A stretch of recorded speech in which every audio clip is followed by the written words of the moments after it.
National Irrigation Board was established through an Act of Parliament Cap 347 in 1966 with the main objective of developing irrigation in potential areas. The Western Kenya schemes comprise of 3 schemes within the Lake Basin region, that is Ahero, West Kano and Bunyala. Ahero and Bunyala irrigation schemes were started in 1966 and became operational in 1969. In 1969, the people who were given the land were the 519 farmers. During that time, we were called tenants. But the remaining ones were listed in a certain list to wait. If those people were defeated to work, others will have to take over. West Kano, on the other hand, was started in 1974 and became operational in 1976. Due to the ongoing expansion, other schemes are being developed to add to the existing 3. We have also since expanded in Western Kenya to Lower Kuja, where currently work is advanced stage of being implemented. And there we are targeting 3,000 acres to be put under crop gravity scheme. Lower CEO construction is ongoing, and hopefully before the end of the year we will commission that scheme. The Ahero irrigation scheme is 4,000 acres and is located in Mohoroni sub-county, Kisumu County. Currently, it serves over 1,650 farmers with over 20,000 direct beneficiaries. Most of the infrastructure had not been replaced ever since they were constructed in the 1960s. So it started actually affecting the performance of this scheme. And since the farmers also never had much say, then it resulted in the stagnation of most of this irrigation scheme. So by 1998, most of these schemes were actually underperforming, and some had even stopped operation. Kulingana na wakati ambapo scheme ilianguka, hatukukuwa na njia rahisi ya kupata matumishi ya nyumbani, hata kuelimisha watoto haikukuwa rahisi. So the problem I saw with my eyes was sana youths were not able to go to school. Jobs were not there. The youths which were there by that time, most of them was left aside, and they got into bad relationship with those people because they didn't have finance. So the act of stealing was created, and everybody was not safe in life. Mambo ya fees haikuwa rahisi kwa watoto. Hata chakula cha nyumbani ilikuwa kazi ngumu sana kupata. In 2005, the government of Kenya, in partnership with the Food and Agriculture Organization of the United Nations (FAO), started the revival of these schemes by purchasing and installing new irrigation pumps. Because irrigation was seen as a key to food security in this country. And irrigation could not be enhanced without, first of all, reviving the stalled irrigation schemes. So in partnership with Food and Agriculture Organization, FAO, the government bought some new pumps, and they were installed in all our 3 schemes. And so the operation started from 2005 onwards.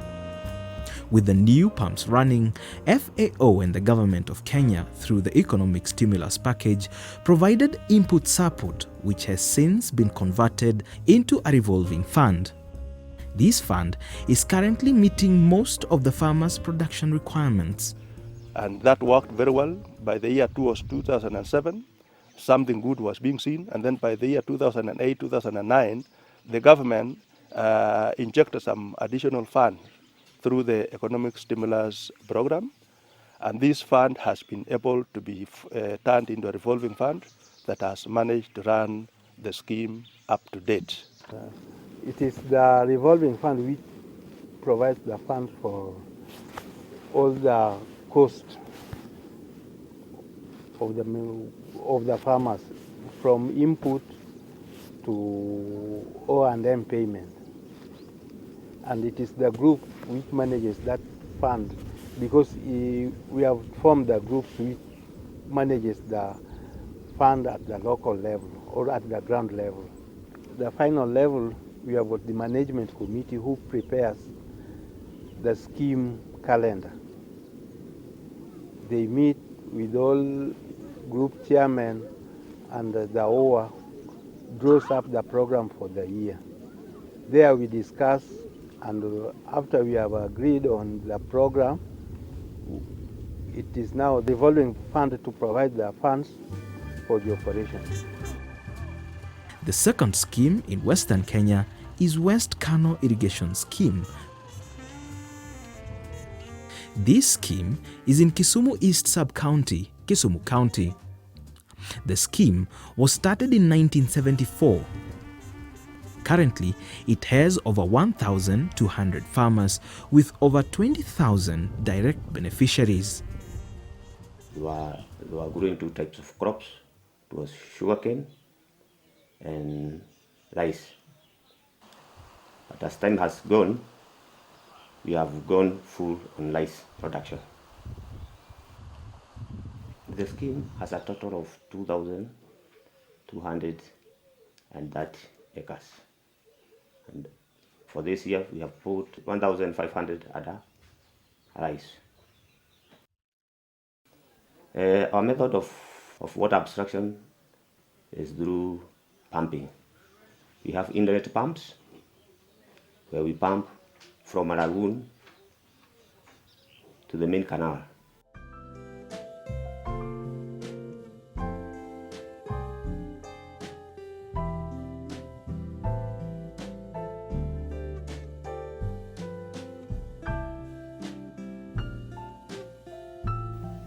Then we have outlet pump that we pump back the drainage water back to the lake.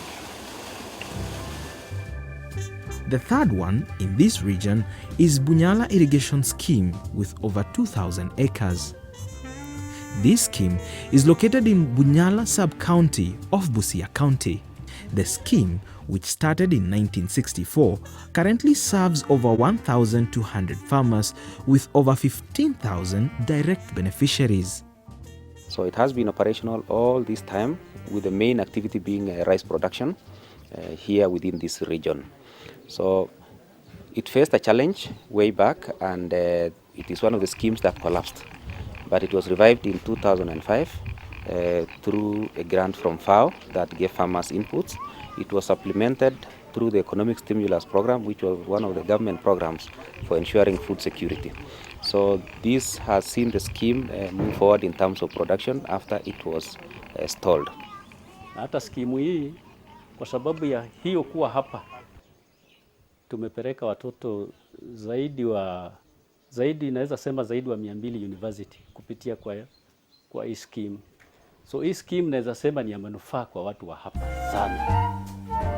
The Western Kenya schemes have other subsidiaries. These include Ahero Research Station, which is being revived. The research station will cover the Western Kenya region in irrigation agriculture research. We are currently building a collaboration and partnership with other stakeholders for better service provision. Normally we import germplasm of irrigated crops from other countries, like the International Rice Research Institute in the Philippines. And when the germplasm comes to the country and it is released by KEFIS, we have been given an open quarantine where we screen that material and then evaluate it for disease resistance, which is found to be suitable, is then released to the farmers for commercial production. And that is how most of the commercial varieties which are being grown in our rice schemes today, like IR 2793, BNW 196, ETA 310, and others came into this country through that germplasm introduction. Within Ahero, we have the Western Kenya Rice Mill. The mill was started in 1991. It is owned jointly by the National Irrigation Board at 60% of the shares and farmers at 40%. We have it located at Ahero. The farmers have shares there. The government also have shares. It was jointly owned by the farmers and the NIB. With a capacity of 3.5 metric tons per hour, West Kenya Rice Mill mills and markets white rice and its byproducts. National Irrigation Board was in full control of all production, milling and marketing until 1980s and 1990s when the structural adjustment programs were introduced.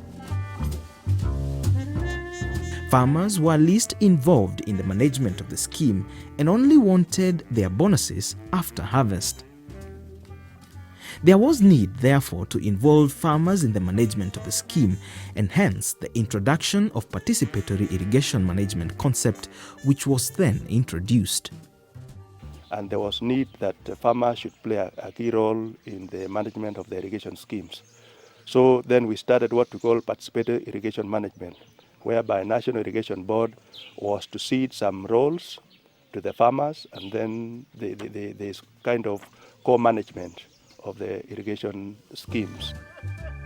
Because there was a hurry to implement the participatory irrigation management, the farmers were not properly positioned to run the schemes, especially with aging infrastructure that reduced the scheme's efficiency, as well as the introduction of cereals liberation, which resulted in lack of market for the farm produce or paddy.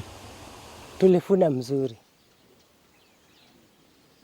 Mchele tulitoa kwa samba mzuri, lakini tukikuja huku kwa store hakuna pahali inaenda, hakuna bei. Sasa ni kama tumekwama na mchele, hakuna mali inaenda, hakuna faida. The type of irrigation practiced here is flood or basin irrigation. The water is conveyed through earthen canals. So we do flood the field, and it takes about 7 days before it's rotavated. The advantage of flooding is that it softens the soil and it also kills the weed, and then rotation takes place. So when the rotation is going on, the farmer should have been able to procure their own inputs, which is procured by the relevant committees. In Ahero, for example, is a revolving fund. Western also is a revolving fund. Punyala, it is cooperative. What are the roles of the National Irrigation Board and the farmers? You know, initially NIB was giving us everything, up to the thread we are using when harvesting. So when they came up with the new plan, that is cost sharing, they told us, we are going to give you ABCD, farmers will be providing this. Marketing is an issue that farmers deal themselves on, and our role as National Irrigation Board is only to link them to the prospective buyers. National Irrigation Board maintains major infrastructure, that is the canals and drains, while farmers maintain infield infrastructure. Due to the high silt load of the river, we have to do regular maintenance of the canal, that is through desilting, in order to ensure water efficiency, water gets to the farms on time, and most of it is not lost through seepages. But of course, before any operation goes on, the funds must be available. So despite the challenges that the farmers are facing, we do insist that there should be upfront payment before the operations in the field are given by us. And where do the farmers get this fund? They do get the fund for the operation from their revolving fund. The market for the paddy is a free market. Farmers look for their own market, and the National Irrigation Board only helps to link them together. So we recently asked the GM to try and source some funds, put it at the rice mills, so that rice mills can do a meaningful business for the farmer anyway. That is, we have a place where we sell promptly at an agreed price.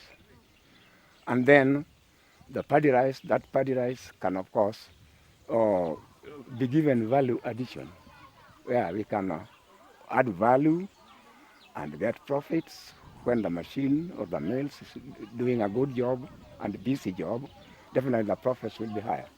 And these profits will somehow definitely accrue back to the farmer in the form of dividends. Running such irrigation schemes definitely has challenges.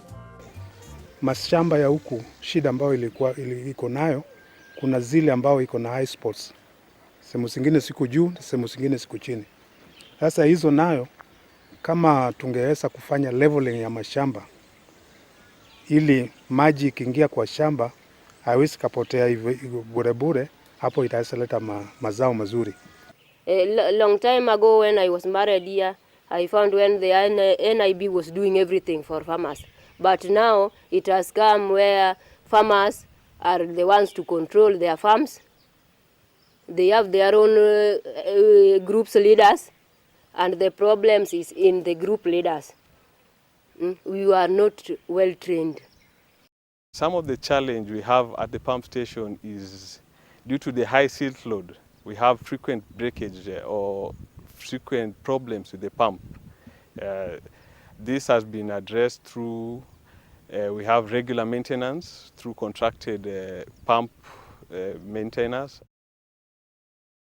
We also have issues of vandalism in the scheme, where our infrastructures like gates, check gates, are vandalized for scrap metals. Cows were not allowed to graze within the scheme because they are causing a lot of damage to our infrastructure. And it is the docket of water users to make sure we prevent those cows from entering the scheme. Though it is a challenge, it is something which has given us a lot of problems with the wananchi, even with the government. I can remember there were some times when the DC came here, and DC told us to sit, farmers and the leaders, and come up with a makeable solution on how to solve that problem. Because even these farmers, even these cows, they are for farmers which are within the scheme. Hii scheme unajua inatumia stima. Maana hiyo ndio inaleta maji ambayo tunatumia. Wakati mwingine stima inakoza, sasa hiyo huwa ni shida sana kwa mpunga. Mpunga ikishaanza inatumia maji mpaka ifike wakati ambao inakuwa. Sasa wakati stima imepotea, hali ya mpunga pia inarudi chini. As a result of this experience, most of the upcoming schemes that are under design and under construction have prioritized gravity-fed system so that the operational cost for running the scheme will be minimized. What is the National Irrigation Board doing to overcome the challenges? Now, for example, if you have with the revolving fund, they give a certain number of representatives. The UA, they give a certain number of representatives. The cooperative give a certain number of representatives, so that within our schemes we have with an average of between 12 and 17 members per scheme that form the scheme management. And this scheme management becomes now the key decision-making organ in the scheme. And it works hand in hand with the National Irrigation Board. And we have found this to be very good because it has helped us really to contain some of the small issues that the farmers themselves are able to resolve on their own.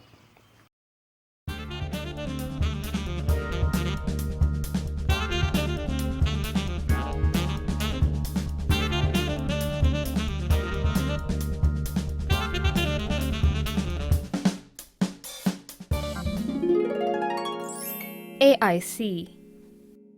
Watch more agricultural documentaries at www.youtube.com/AIRC video unit.